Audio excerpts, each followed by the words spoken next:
a nivel nacional del Financiero, precisamente, porque en medio de la detención del Chapo, en medio del espectáculo de cómo el cine rebasó a la realidad o llegó a la realidad o la realidad se hizo cine, como ayer lo debatimos ampliamente con todos los colaboradores internacionales de Proyecto Puente, en medio de esto o detrás de esto está, ¿qué está pasando con la economía? ¿Qué está pasando con el dólar?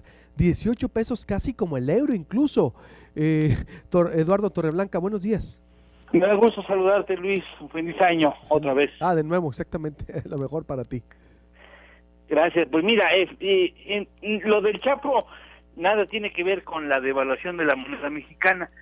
El peso está más bien siendo pues partícipe de una volatilidad internacional que afecta fundamentalmente a las divisas de países que mucho tienen que ver con dos factores. Uno, con su relación económica con China y su relación con el petróleo. Y en nuestro caso pega más el asunto del petróleo, es decir, las naciones que tienen una fuerte dependencia del elemento petróleo como ingreso del sector público o como en nuestro caso ingreso fiscal, son las divisas que más han perdido en el transcurso de esta época de volatilidad internacional. Hay 6 divisas que han sido las más golpeadas en estos últimos días, en el inicio del año, y una de ellas es la mexicana, pero tiene que ver más con el precio internacional del petróleo, indirectamente también con lo que está sucediendo en China, pero nada tiene que ver el asunto de la recaptura del narcotraficante mexicano, ¿no? No, obvio, no, por eso decía, detrás de, ¿no? Lo que está ocurriendo, es decir, se nos perdió este contexto internacional, lo que está pasando con el dólar, Torreblanca. Sí, China sigue siendo el elemento que está influyendo de manera muy importante en el concierto financiero internacional. Se duda de la veracidad de las cifras que maneja el gobierno chino. Se impugna la manera en que calcula el Producto Interno Bruto, el crecimiento de su economía. Se cree que con frecuencia miente en sus cifras y las acomoda a sus intereses. Y en función de eso se considera que quizá el crecimiento de la economía china no esté en el terreno que borda el 7% anual, como es la meta del gobierno chino, sino incluso podría ser hasta 2 o 3 puntos abajo en términos reales. Y una debilidad de la economía china impacta de manera muy importante, tomando en cuenta que es el principal comprador en el mundo, es el principal fabricante de mercancías en el mundo, es el principal exportador y es el primer comprador de petróleo en el mundo. Si China presenta una desaceleración económica, impactará prácticamente al resto de las naciones por ser la segunda economía más importante en la Tierra. En ese sentido, pues se teme que pudiera contribuir a un proceso de inestabilidad, incluso algunos hablan de una de una desaceleración tan pronunciada que pudiera indicar ya etapas recesivas. Eso es lo que se teme a nivel internacional, el que China acabe impulsando una nueva época de debilidad económica internacional, y por eso pues ha influido de manera tan importante en los indicadores financieros en el inicio de este 2016. ¿Qué va a pasar con el dólar? ¿Pero va a estar imparable? ¿Va a seguir subiendo entonces, Torreblanca? El dólar se está apreciando de manera muy importante, se está fortaleciendo. Esto no favorece a la economía estadounidense, por más que pudiera pensarse lo contrario. Esto afecta a las manufacturas estadounidenses, que adquieren un precio muy alto en la economía internacional, en el mercado, en el comercio mundial. Las mercancías estadounidenses han disminuido su presencia en el proceso exportador de la economía global porque el precio es demasiado alto, mientras que Europa está haciendo lo posible por abaratar su moneda para tratar de que haya procesos inflacionarios. Europa en estos momentos está presentando tendencias deflacionarias muy peligrosas. El conjunto de los países asiáticos tampoco está bien. Los países de América Latina han sido muy dependientes de la exportación de materias básicas y no están atravesando por buen momento, y la única economía que al parecer está adquiriendo fuerza, fortaleza, es Estados Unidos, y por eso su moneda está tan fuerte. Yo creo que eso le acabará afectando más que beneficiarlo. Pero pues lo que va a tener que suceder es, esperemos a que el gobierno chino implemente medidas. Se están esperando medidas estratégicas que dejarán tranquilos a quienes están muy nerviosos por la posibilidad de una desaceleración económica china, y eso permita retomar un ritmo más tranquilo, más calmado, que implique esos vaivenes tan importantes. Hoy no sucedió nada digno de comentarse en los mercados bursátiles asiáticos, porque China, el gobierno chino está interviniendo, está metiéndole dinero a los mercados asiáticos para que no se estén moviendo con tanta espectacularidad, y eso genere movimientos en otros mercados en otras partes del mundo. Luis Alberto. Entonces, volviendo, estoy hablando con Eduardo Torreblanca, especialista en temas financieros a nivel nacional. Bueno, me dice por acá Rubén Mazón, excelente aclaración de Torreblanca del financiero, de separar los temas del tipo de cambio y de la captura del Chapo. Obvio, es que, insisto, son dos temas diferentes, pero lo que se vio opacado era el dólar. El origen del incremento del dólar se debe entonces a este vaivén internacional de los mercados.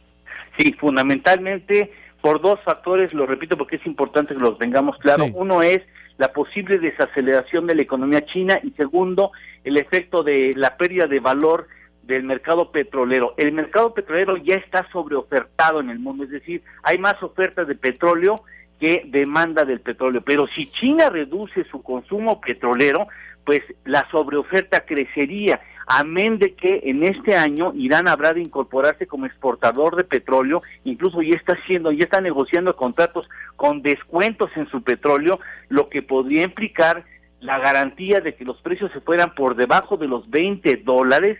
En Estados Unidos ya se está hablando, los especialistas están hablando de un petróleo por debajo de los $20, que evidentemente afectaría de manera muy relevante a los países productores, entre los cuales por supuesto está México, aunque muy disminuido en nuestra fortaleza petrolera, pero está nuestro país como país petrolero.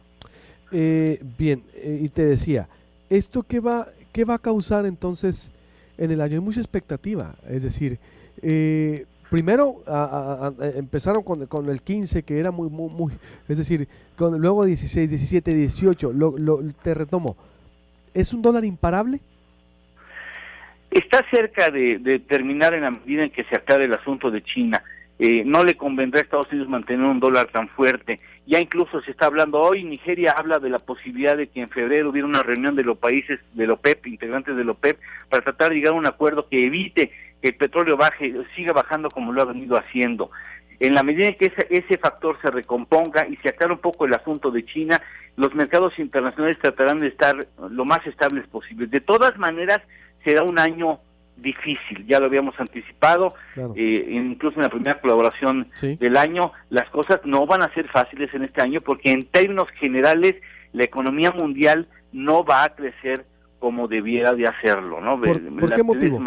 ¿Por qué esa ralentización? Fundamentalmente porque los principales polos de crecimiento no están presentando buenos datos, no lo está haciendo Asia, por China, por Japón, no lo está haciendo Europa, que tiene un proceso de deflación importante y crecimiento muy pequeño, no lo está haciendo América Latina, y Estados Unidos me parece que por mucho que sea una de las economías líderes a nivel mundial, no puede cargar con todo el paquete de la reactivación económica internacional. El propio Banco Mundial, el FMI, han estimado que en este año será un crecimiento o un comportamiento económico global mediocre. En ese contexto, pues no podemos esperar muy buenos datos para las economías, y mucho menos para las economías emergentes, como es el caso de México, ¿no? ¿Qué le dices a los sonorenses que te escuchan, a los empresarios de nuevo? Es decir, bajo este contexto internacional y explicación que el dólar que ya es. Tenemos que aprender a ser muy profesionales.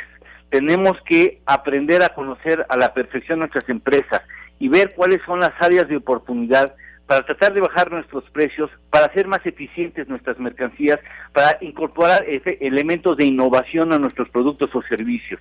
En la medida en que nosotros seamos capaces de encontrar, de detectar y ejercer las nuevas oportunidades, en esa medida nuestra economía podrá ir mejor, nuestra economía en la empresa, en los trabajos que ofrecemos y en general en la economía del Estado. Yo creo que es un buen momento para tratar de ver dónde están las áreas de oportunidad que ofrece un contexto internacional tan adverso. Ahora, el dólar difícilmente va a bajar o no bajará lo suficiente como para dejarnos satisfechos. Vamos a ver cuáles son las áreas de oportunidad, cuáles son las ventajas que ofrece un dólar tan caro. Para el ámbito turístico, por ejemplo, pues será muy relevante poder pensar en que habrá mayor turismo si somos capaces de aprovechar esta oportunidad, ¿no? Por ejemplo, para las personas o las familias que reciben remesas, creo que hay buenas noticias, ¿no? Porque a lo mejor siguen enviando la misma cantidad de dólares, pero aquí el peso pues adquiere mayor presencia por esos envíos, ¿no? Entonces yo creo que también hay áreas de oportunidad que hay que localizarlas y aprovecharlas en la medida que esta volatilidad sigue afectando a toda la economía mundial. Y al ciudadano, por último, te digo. Los ciudadanos, es muy importante que abatamos las deudas que venimos acarreando desde el 2015 o incluso desde antes.